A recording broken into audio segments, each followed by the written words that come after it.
বাড়িলতি রাজকচুর পরিচর্যা কিভাবে বাড়িলতি রাজকচুর পরিচর্যা করবেন। প্রিয় দর্শক, আমি মোহাম্মদ আসাদ আলী, গ্রাম তালসো পোস্ট এবং থানা বড়াইগ্রাম, জেলা নাটোর।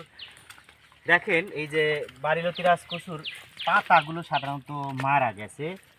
এই হলুদ পাতাগুলো আমরা সাধারণত এভাবে কিছু আগাছা রয়েছে, এই ঘাসগুলো আমরা পরিষ্কার করে দিচ্ছি। দেখেন, আসেন একটু লতি দেখেন, এই দেখেন নতুন গাছ, এগুলাতে কিন্তু সবে মাত্র লতি আসা শুরু করেছে। প্রিয় দর্শক, অনেকে আমাকে প্রশ্ন করে থাকেন আমি বাড়িলতি রাজকচু এক চাষি কিনা। প্রিয় দর্শক, আমার সাধারণত তিনটা পরিচয় রয়েছে।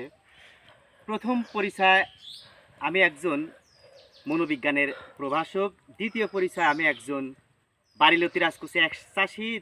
তৃতীয় পরিচয়, আমি একজন কৃষক। যেহেতু বাংলাদেশ কৃষি নির্ভর অর্থনীতি, শতকরা ৮০%